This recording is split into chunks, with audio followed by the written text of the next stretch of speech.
So Demarcus, just for the sake of the comment section, you're actually on this team, right? Well, to be honest, Funky, I don't know, am I? Of course you are. Why wouldn't you be? I mean, that commentary was pretty frickin' weird. What was so weird about it? I showed gameplay of you on our team, and then I did a commentary over it. What, you don't listen to your own commentary?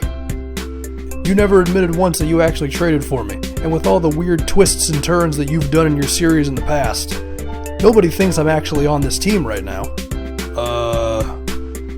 Well, I don't know what to tell you. You're on the team, and that's all I got. So the dream has been realized. Demarcus Cousins is a member of the Boston Celtics. I think. We could fast forward 10 episodes and my guy wakes up from a dream and this never happened. I don't know. But, even though we now have the big man, we lost our first game to the Milwaukee Bucks on some BS. And when I say BS, I mainly mean I got so excited to have Demarcus that I didn't realize that it's a team game and it requires everybody contributing.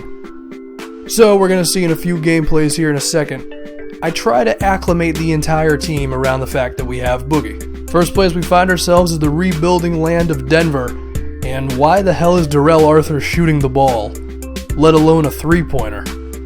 That's just terrible. If the Nuggets want to keep on rebuilding, keep letting Darrell Arthur shoot those. And so, Mr. Larry Bird 2.0 Jay Crowder, already making this a 15-point game. It's the Denver Nuggets, for God's sakes. Like, what did you expect from this one?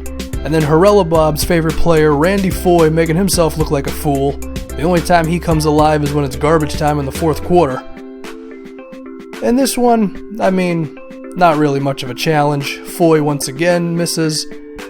And then, you'll see in a little moment here, I had to call upon Boogie to put the exclamation mark on this team. On to the next one, Minnesota.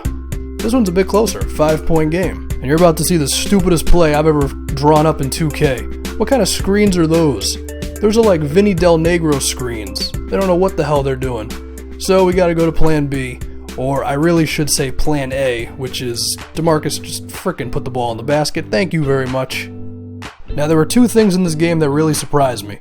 One is that Kevin Garnett still has a pulse. And two is that the T-Wolves actually gave us a little bit of a fight. Really? The Minnesota Timberwolves? The guys who can't even come up with a logo? They've changed it every year for like 5 straight seasons.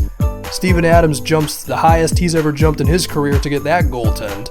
And then 2K loves to just give you some awkward offense sometimes that results in Karl Anthony Towns getting a bucket. We're actually losing to the T-Wolves. Now you'll notice this was happening when Demarcus Cousins was not in the game.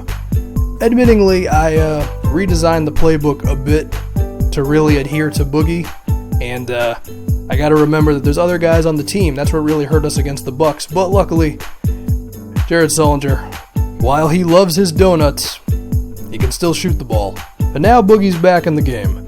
Now me, because I'm too dumb to figure out how to actually post up in this game, my only option is to get him the ball about 2 feet in front of the basket so it's guaranteed to go in. And I think those turnaround hook shots are still cheese from 2K15, so if you're looking to post up, maybe look out for those. I don't really need to worry about Andrew Wiggins on the perimeter. Well, this is a different story. Really, Wiggins, you missed that? That's surprising. I mean, he should have made that one. And one thing I know is that Nicholas Batum is going to be wide open on the left-hand side. Got him. Batum makes it 6. We run through Minnesota as well. And so we're now 2-1 with Demarcus Cousins in the game, if you will. So now we got the Miami Heat, and I got caught with Jay Crowder at power forward. GG Chris Bosh. Can't have that. Gotta put Sullinger back in the game against Chris Bosh.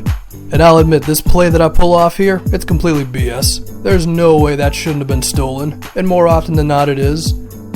But hey, you know what? When you got a star player, sometimes you just get a little lucky, okay? Boogie does what Boogie does. Now we're up. I couldn't do that before.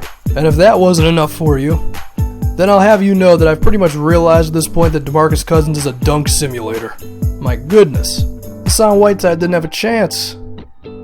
Such a luxury to have a guy like Demarcus Cousins. Before I was struggling for points, now I can just cheese 2K by holding turbo and doing the shot stick. It's like I'm playing my team mode.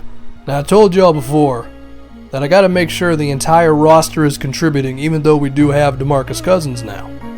So you're going to notice that Goran Dragic ended up on Nicholas Batum. We got to exploit that. I mean, we just got to force them to play defense, and they cannot do it. Batum, once again, hitting the big shot. The two newbies, Demarcus and Nicholas Batum. Now, Dwayne Wade keeps them in the game by channeling his inner Kobe Bryant. What the hell? When has Dwayne Wade ever hit a mid-range jump shot? Or, excuse me, a turnaround jump shot. But Boogie blocks whatever the hell that was by Hassan Whiteside. Batum the other way. It's beautiful. 3-1 with Demarcus Cousins now, and look at that. That's the type of production that we need. Of course, I jacked up the minutes so the points don't make no sense, but hey, it's cool.